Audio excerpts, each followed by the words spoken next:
Good morning. Hello, everyone. It's morning for me. I'm aware it's probably not morning for everyone. Hello, everyone, and welcome to the Ealthy webinar. Today, we're really pleased that you're able to come along and attend from a variety of different places around the world. Just a few housekeeping points to start with. So if you have any questions or if and when there are questions from our speakers today, you can type any answers or queries in the chat. The session today is being recorded and will be available on the Ealthy site for you to watch back afterwards, and that will be on the members area there. So during the session, if you can put any questions or queries into the chat, and then we'll be monitoring that. Then at the end of the session, there'll be time for questions and answers. So please use the Q&A function in Zoom. You'll see a little Q&A sign probably along the bottom of your screen. All right, so we are really excited today to have Ernest Bowles talking to Ros Wright.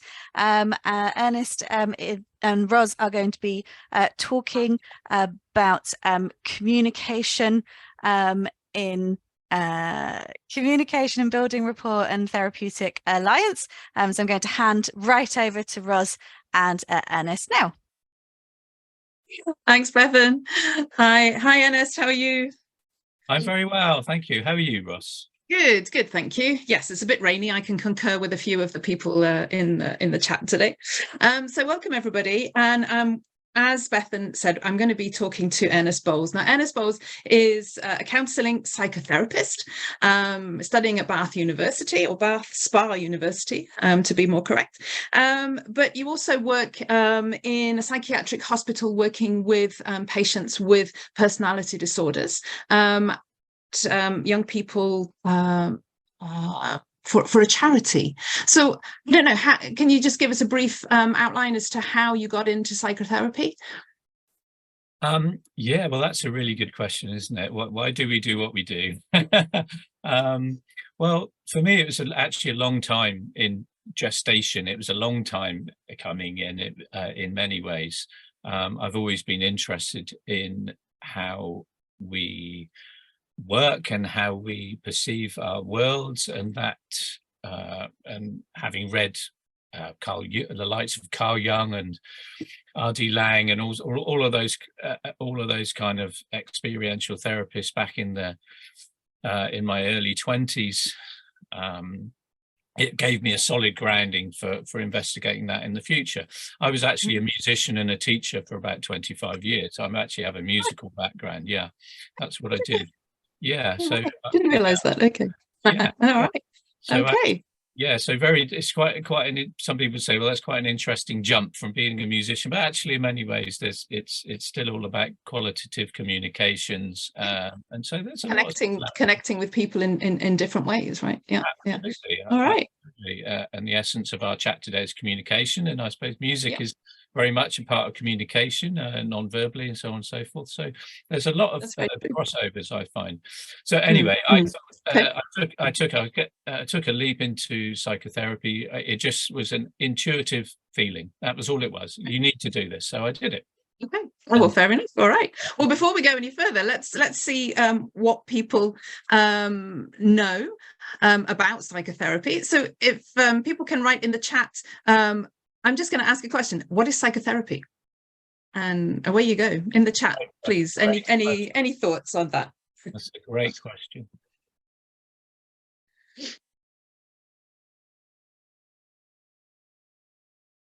I realize there might be a bit of a time lag on this. Yeah, okay. Yeah. Thanks, Bethan.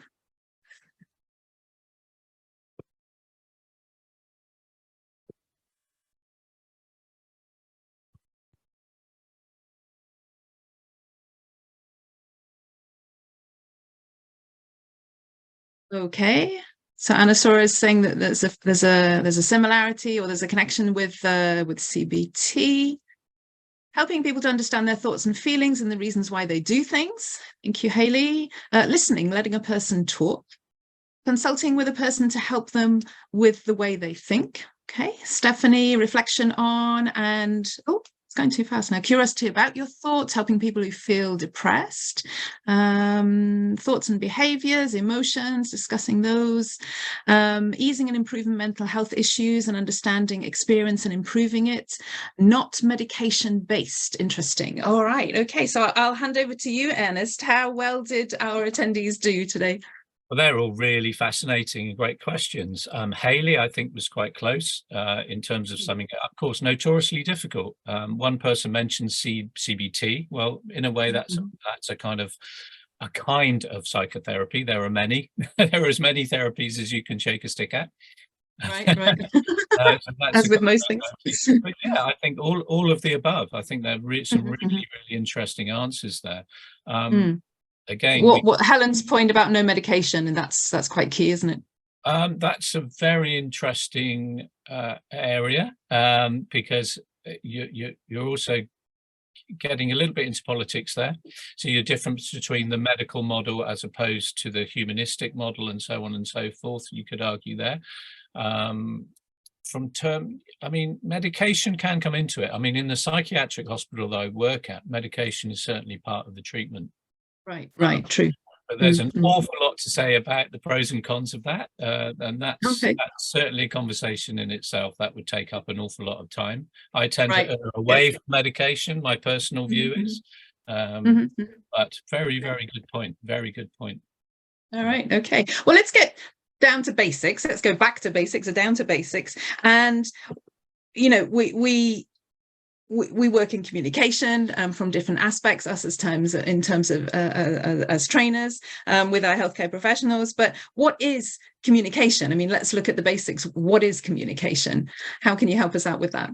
Yeah, well, it's a great question, because it's something we all just take for granted, that we communicate. And of course, actually, it's primarily communication that usually causes the most problems between us people in general.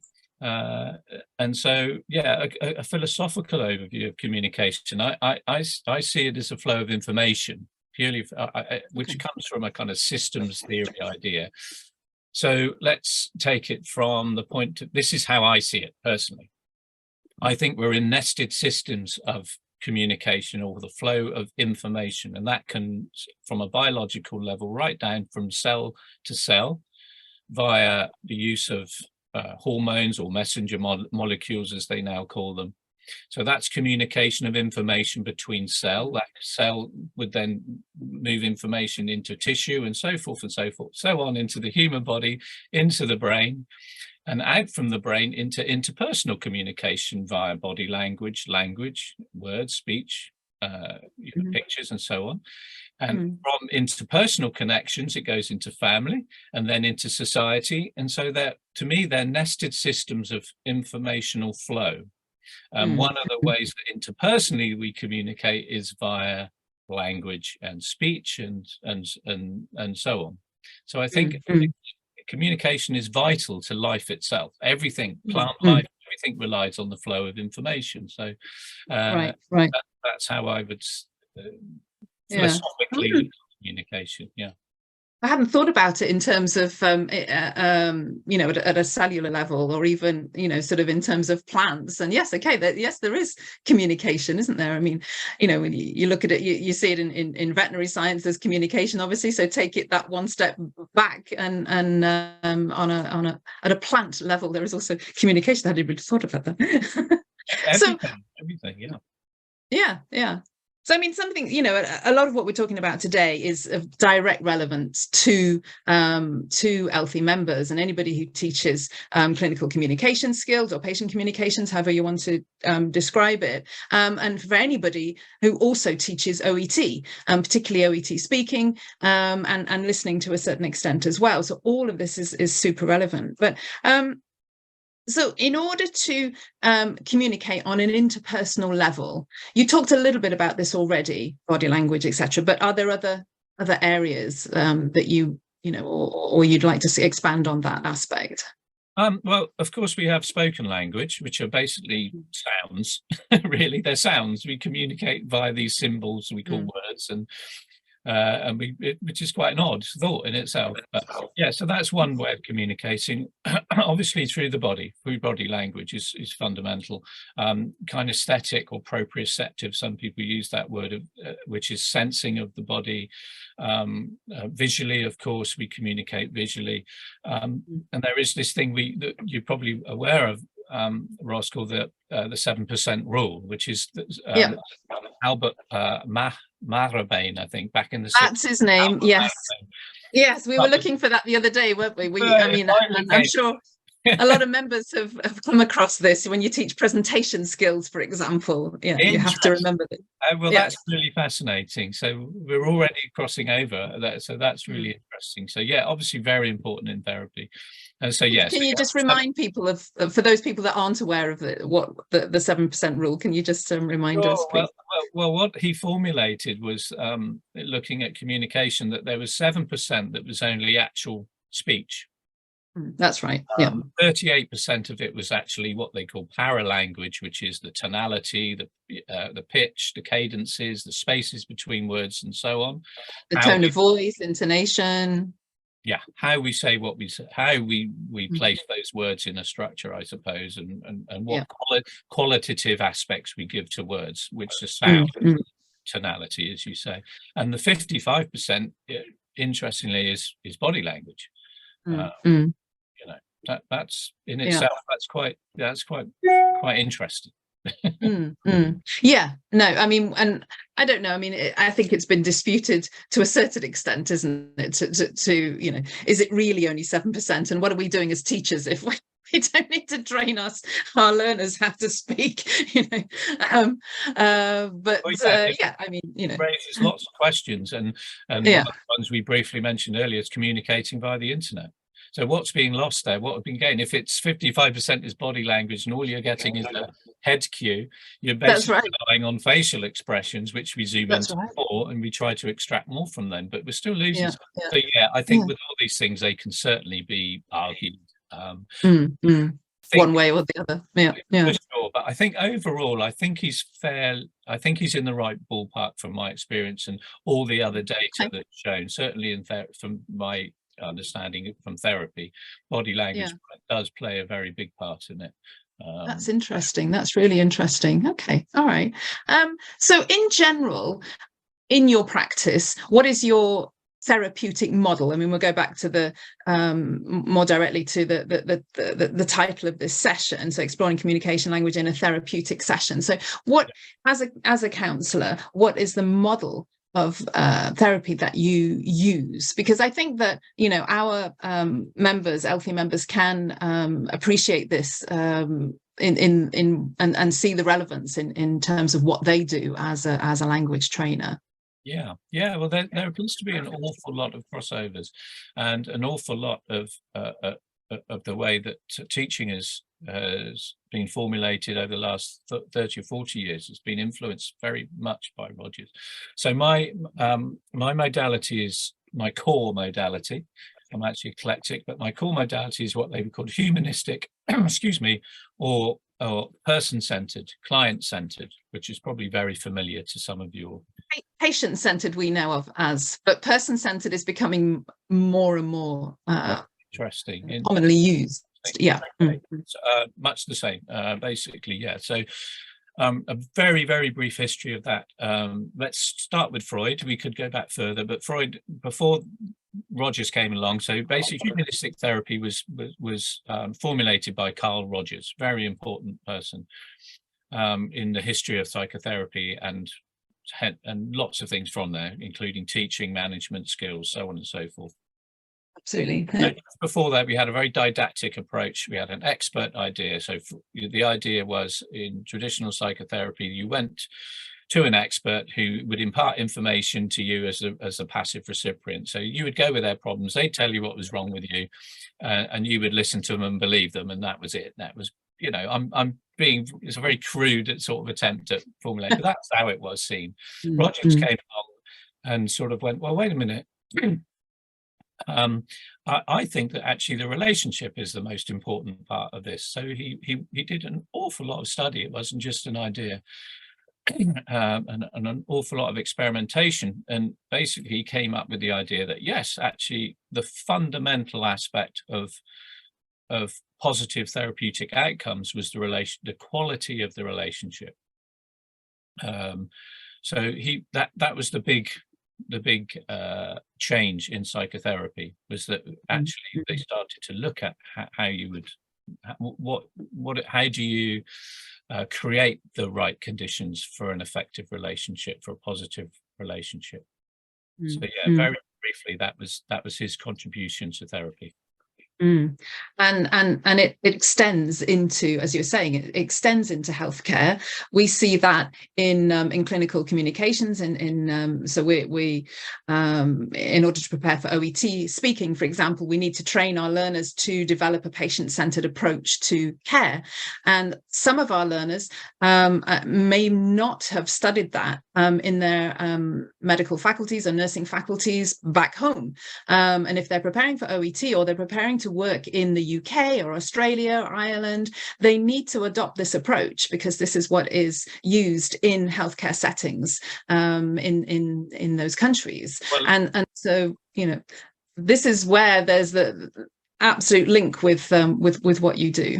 Yeah, I mean, in all settings where interpersonal relationships are at the center of what's going on and what the outcomes are, it's been shown that the relationship is fundamental above everything else. So that includes doctor's surgeries, you know, that includes teaching. I know a bit about teaching, and absolutely all the data shows that the quality of the relationship is fundamental to the outcomes. And that's fascinating. You know, that's really fascinating. Absolutely. So if you were to advise our trainers on ensuring that their learners, so doctors, nurses, podiatrists, whoever coming to, you know, taking OET or coming to work in the UK or Ireland, wherever, how can they ensure that those learners have the necessary skills? What should we as trainers be focusing on? What sort of advice would you give on that? Okay, well, I'll use Roger's model then. I'll use Roger's model. So basically, he looked very carefully at what that relationship was, and what was it about the relationship that made it, you know, quality. What made it effective? So he came up with this idea of core conditions, and essentially they were three core conditions. So if these were present in the relationship, if you could offer these core conditions to that person, that would create the best conditions for growth, for personal growth, and so on and so forth. So one of these is empathy, empathic understanding. Right. Another one is what he used the term congruence. I call it being authentic. So it's basically being real, being authentic, being true to what you say you mean, and so on and so forth. And also, you know, and that can work both ways. You know, when you're feeling bad about something, you communicate that to them, you don't hold it back. So it's being authentic. And the other one is unconditional positive regard, which really I would call non-judgmental. You're going in, you're not judging what they're saying, you're really just listening. You're listening. So okay, those are the core conditions. How do we create the core conditions? So some of these will certainly be familiar with some of your teachers. One of the words he came up with was active listening. I mean, I think that even phrase is used in education, correct? Right. It is. That's directly from Rogers. Right. I think you're probably all aware of what active listening is. You know, you're being really truly focused on that other person, attentive, interested. It's about relaxing your own thoughts and suppositions and giving them the chance to speak and be heard. And so active listening inside of that contains other things. So one, of course, you're familiar with is paraphrasing. One example, you know, and so paraphrasing an example would be a client comes to you and says, oh, I was so busy yesterday, everybody wanted me to do stuff, and I didn't have any time for myself, you know. So you would paraphrase that as, oh, so you wanted to have some time for yourself, but you had to attend to others' needs before your own. You know, that's clarifying, that's showing that you're listening to that client. That builds rapport, that builds trust. Trust is fundamental. So paraphrasing is certainly a very, very powerful tool. And it isn't easy. You have to be really actively listening, literally, in order to grasp the salient points, summarize it in effect, and then it isn't easy to do that, actually. No, it takes practice, and it's good just to practice in daily life. That's how I do it. I just kind of practice that, or even to myself. I'll just sort of say it to myself. I'll think something, and then I'll think, oh, how would I paraphrase that to myself? So no, it does take practice, certainly. Yeah. And you're doing that in a foreign language. It's sort of, you've got that additional sort of pressure. Yeah. So it really is such a key skill for us to be training our learners in.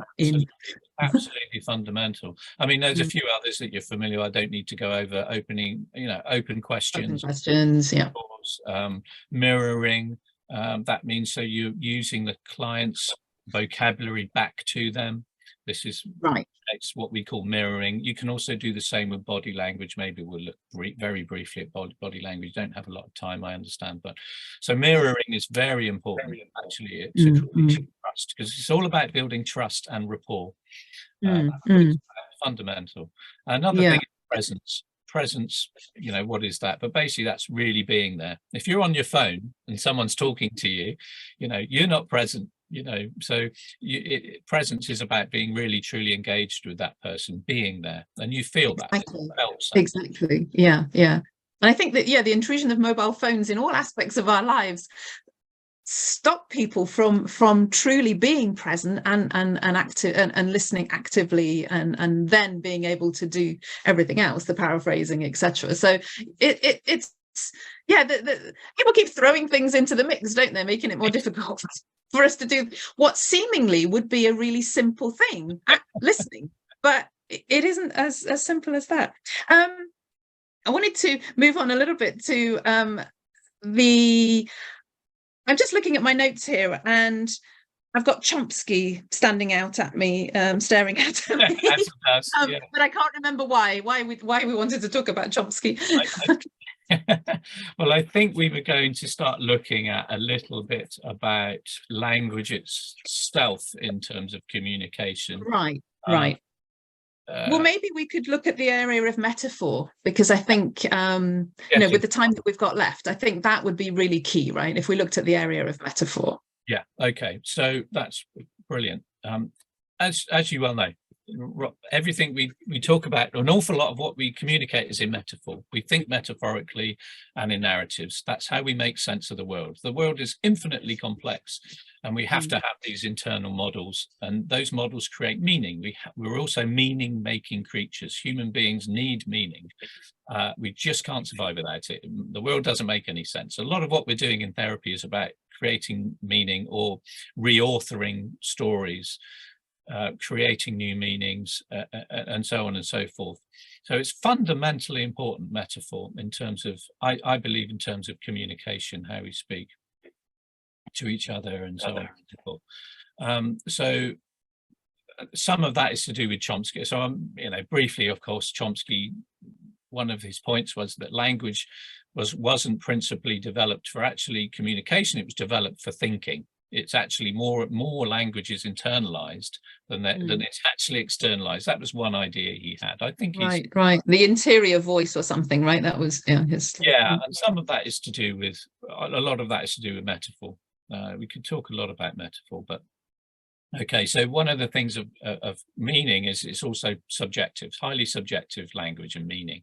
So a good example of that is if we said to you, I think you came up with this great idea. If I said to you pizza, in your mind, everyone would have a different idea of what that is. And only British people think pizza has pineapple on it.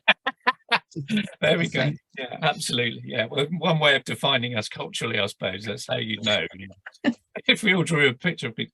Anyway, so metaphor is really, really important. There's an awful lot to discuss about that, and there's been a lot of books written about it, and it's a fascinating subject. So, but what I'd like to do is just look at it from a point of utilitarian point of view. Of what we're going to look at is David Grove's use of metaphor in a therapeutic session, and I think this is really useful perhaps in the educational setting in teaching. So he came up with the idea of what's called clean language. Clean language, yeah, it's really well worth reading. If anyone wants to email me at the end, I can send links and books and things like that. Okay, great, thanks. Yeah, sure. So his method really was about exploring patients' metaphor. Because all our metaphors are subjective, it creates a lot of difficulties in communication. So he came up with the idea of, if you explore a patient's metaphor, you get much more deeper down into the meaning of what they really mean to themselves. So it's self-communication, but also understanding what they really mean by what they say. Okay. So he came up with essentially nine clean language questions. So if a person, for instance, says, "I'm in a dark place," that's a metaphor. Okay, I'm in a dark place. Each have a different idea about what that means. So one of the ways he would explore that is he would say, one of the 9 questions would be, but what kind of dark is that? So you're not using your own ideas about that. You're purely using clean language, which means you're not influencing that person's idea about what they think. So these clean language questions don't influence their ideas about their own. Right. Okay, that's interesting. Yeah. You're just investigating them. Or you might say, where could that dark come from? So there are 9 questions, and they're questions of, and I can give those to people at the end or whatever. So that's David Grove. That would be interesting. Yeah, I've not heard of this at all, this clean language. Yeah, it's increasingly used, and interesting, they do use it now in management skills, interviewing skills. It's actually now, I mean, it was developed in the 1980s, but as all these things, it usually takes about 20 or 30 years to sort of filter through. Yeah. Hence, same as Rogers, of course. So that's David Grove's clean language. I thought that might be useful. Yeah, no, that's interesting. That's fascinating. I think interestingly, there is no OET. Interesting that there is OET. Is it psychology or psychiatry? I can't remember now. But there is an OET speaking exam specifically, but it is exactly the same sort of format as the exams for doctors, nurses, etc. Whereas really that should be adapted and include these sorts of use of these sorts of questions and looking into the patient metaphor, etc. It's interesting, yeah. But yeah, discussion for another time. Yeah. Well, we've come to the end of our half hour, which we'd sort of allocated to our chat. I don't know how we managed to do it in only 30 minutes. But I think that there may well be some questions. So is that the case, Bethan? Are there any questions that I need to look at? Yes, thank you both so much. That was fascinating, and I've been making lots of notes about how everything does completely link with teaching. It's really interesting, and assessment as well, as you've been saying, Ros. So we have absolutely. there's a couple of questions in the chat box actually. So we everybody who's here, we do have time for questions. If you could put them into the Q&A, then that will make it easier for us to see them. But there are a couple of questions that perhaps you could start with. There's one from Nimi, and the question is, what to do to improve communication without fear? Communication without fear. Wow, that's really interesting. So one of the things I've done for the last 3 years, as we mentioned, is work on a secure psychiatric ward. So that's dealing with some very intense psychiatric illness. There's often violence, and there's self-harming. It's a very, very difficult end of psychotherapy. Probably the most challenging, and borderline personality disorders. I don't personally like to give labels, but that's what I've worked in. So my daily, for those years, I've dealt with that very issue every day.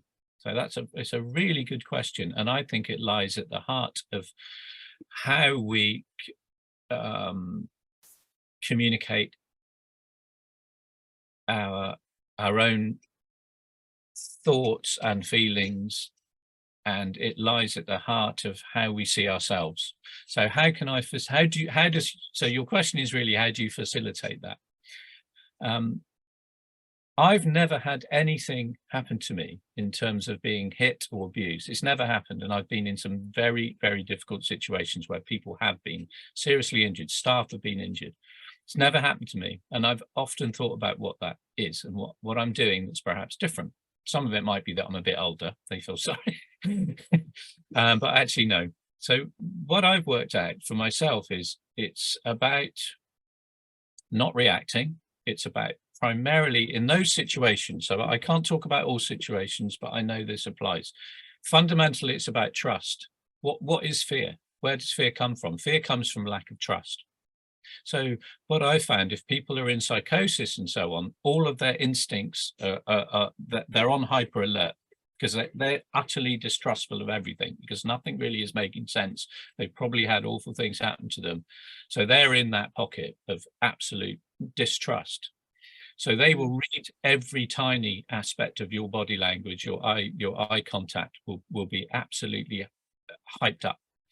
So one of the things I've realized is there's no, perhaps it's my own it will be my own demise, but I just don't feel scared in those situations. I naturally don't. But also I don't show it sometimes you might think there's a threat of violence. So eye contact is fundamental. So let's get back to utility. So eye contact is absolutely fundamental in those situations, I find. Not showing fear, being open, correct distance, keeping a sense of boundary, but not to the point where you're showing fear. Like that, you know, so spatial awareness is really important, and also in communication it's really interesting, and in those situations again it's really paramount. So if you're too far away, what does that say to that person? If you're too close, what's that saying? So it's about sensing, you're feeling, you're sensing, and you can feel it, tuning into your intuitive feelings. The bottom line is eye contact, body language again. Body language, open body language. If you go in with certain body language, people will read that as fear, and you will get the response that you're giving out. You basically create a negative feedback loop is the way I see it. So yeah, really, really good question. Could talk about that an awful lot, and it's something that I've considered many times. And there is a cultural element to that as well. So in terms of proxemics or distance, like how far back, how close, you know, all of that stuff, the eye contact, you know, eye contact, as well. Yeah. Culturally, eye contact is different, you know, between cultures. We won't have to go into that, but yeah, absolutely. So all of those things you have to take into account. I mean, I work with, you know, Asians, Africans, and so on and so forth that I work with. They're all very different in terms of that. And my bottom line, the absolute fundamental bottom line is use your instincts. Your instincts are always way ahead of your thoughts, and that is an aspect. Right, that's interesting. Yeah. So don't think about it too much. Sort of just, you know, run with it. Yeah. Feelings are fundamental, I believe, anyway, because they were there before we had thought.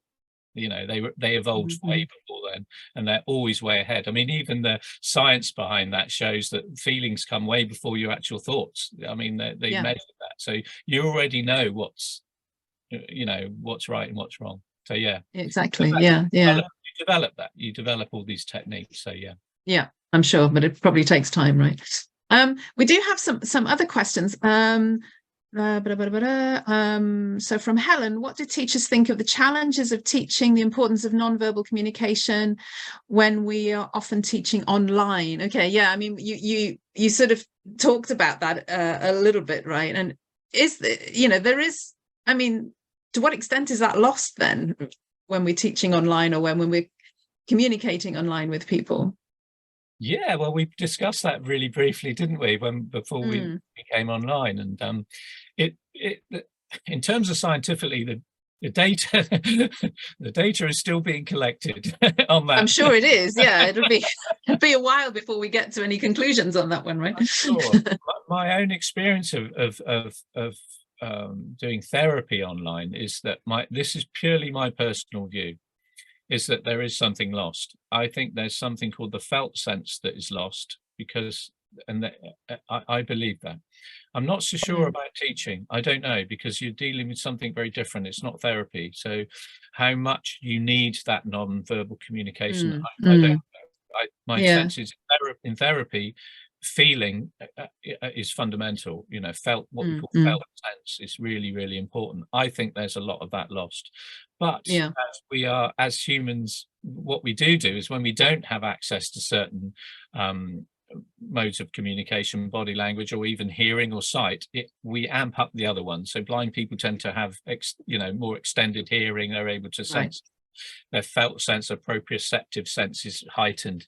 So there's a lot of evidence for that. So I think with online, what we do is we tend to look at the face more. We're reading faces much more on our phones. Everything is facial, not full body. So I think what's happening is we are starting to tune in much more to face, and probably using our faces more than we did before. So I think that's what's happening. Yes, I think so. Yeah, we tend to smile more and. Great question. Really no, really interesting. Thank you. That was from Helen. Sorry, I didn't name you. Sorry. Anna Sora sent a question, but I'm not sure if we're able to answer that one. It's about corpus. So any ideas about access to instances or free corpus of doctor, psychotherapist, psychotherapist patient communication? Not sure if that exists at all. So question, perhaps, is that possible to rephrase? I missed a bit of that. Sorry, is it possible to access corpus, so data of language used between psychotherapists and patients? Yes. If you go, you can email me and I can send you some links if you want to, if we're allowed to do that. But there are, there's lots on the NIH and stuff like that. Basically do a search. There's loads of papers out there on that. And there are often examples of patient communication. There are books written of breaking down patient, actually analysing communications. And there are lots of ways into that. So you can analyse them, through metaphor, through, there's a whole bunch of stuff. So actually, Okay, great. So Anna Sora, maybe if you email Ernest, he can provide that link for you. I'm just thinking, is there another question? Okay, so Daphne asks a question. So coaching English to healthcare professionals could be a good way to prepare them for OET, but there is an overlap between skills and language. Are language teachers qualified to offer coaching training? Coaching for what? For English? I'm not sure. There's not sure if I've understood the question right. Board coaching now. It's kind of I call it a kind of light therapy. Yes. Maybe that's what you're referring to. I don't know. I'm not sure how to answer. Could be, because there are teachers who are now sort of re-qualifying as coaches as opposed to teachers through NLP and stuff like that. So I'm imagining that's what Daphne is referring to. They often take the NLP route because they have a background in linguistics, of course, and a background in language. And a lot of people take the NLP route. Which is a really, really interesting area of study. I'm really fascinated by it. We could have, easily talked an hour about that, but that's more about, language patterning but it's a very interesting area. I'm just seeing if there's any other questions. Did you see any other questions, Bethan, in the chat? I'm just sort of going through the chat now instead. There's one from Harry, which is probably towards the beginning of the questions. So this is, I think, is going to be our last question. So any suggestions on how to be an effective psychiatric nurse in communicating with patients on the ward? So Harry, where are you based, Harry? Are you in Indonesia? I'm trying to, yes, Bethan's saying yes. So Harry's in Indonesia. That's really interesting, because obviously that's an environment that I've worked in and still do. Right. So and I imagine you're in the psychiatric hospital. So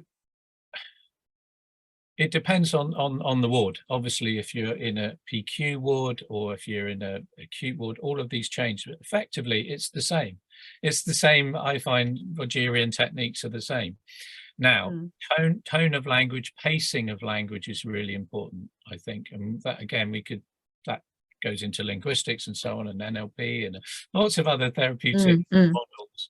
But I find tonality is really important, and pacing of language. I mean, I've watched it a lot with nursing, and and I've watched often where communication really works, and sometimes where it's perhaps not as effective as it could be. And the things that I've noticed most of all is basically the things we talked about. Eye contact, really important. Pacing words, watching yourself. What a lot of people don't do is they don't watch themselves. They don't.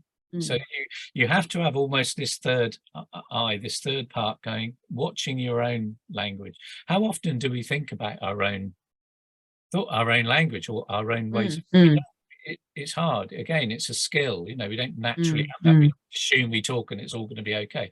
Well, it's not, it's not, because language is very, someone described it, if it was a computer program, language would be full of bugs. And it's true, it's really inefficient in lots of ways, so it's very confusing. So that's why we have these models and these ways of sort of looking at how we communicate. So yeah, in psychiatric nursing, I think, again, eye contact, pacing of words, watching your own metaphors, your own language, how you're saying them.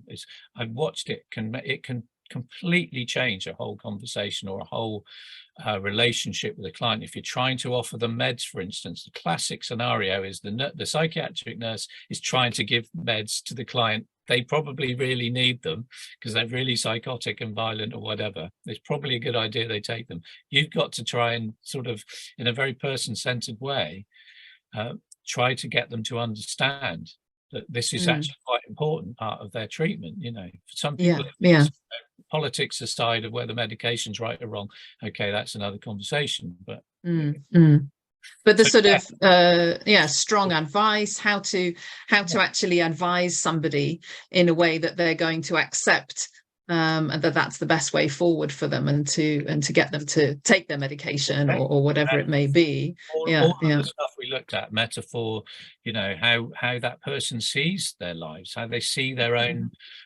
illness, if you want to call it that. Sometimes you don't want to use that word. So metaphor, again, really important. All of those aspects play into your relationship with that patient, and it's all about trust. Trust is fundamental. Absolutely. Again. Back to Carl Rogers. Well, thank you so much, Ernest, and thank you for all our participants. Thank you, Bethan and Ealthy.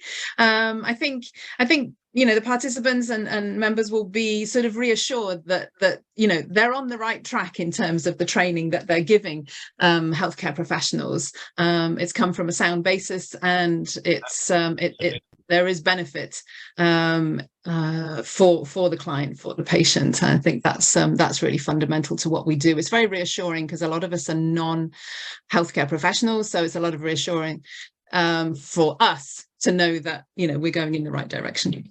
Most certainly. It's been really interesting to hear back your feedback. Really interesting how they've crossed over. So definitely on the right track. And for us in terms of teaching as well, there's a lot of crossover with teaching and the way we develop communication with our students and develop a relationship and rapport with our students as well. All right. Well, Roger's wrote interesting books on learning, so go and check out Carl Rogers. Carl Rogers is the one to watch. Yeah, absolutely. Or the one to read, rather. Selling. I don't think we can watch him anymore. There was just a request to put your email into the chat, if you don't mind. Okay, I'll do that. That's great. All right, over to you, Bethan. All right, thank you. Thank you so much for that really fascinating talk today, and to all the participants who've been great. We're coming up with lots of questions and comments and ideas. Really interesting questions. Yeah, that's great. So thank you very much, everybody. For Ealthy webinars, we're taking a little break over the summer, and we'll be back again in the autumn. So watch out for the next round of webinars that will be starting up again after the summer. And thank you again so much to Ros and Ernest for taking time to come and talk to our members today. And we'll finish on Helen's comment, which is a really enlightening session. I absolutely agree. That's So lovely. thank you very much, everyone. Thank you very much. Thank you. Lovely. Bye-bye. Thanks. Goodbye.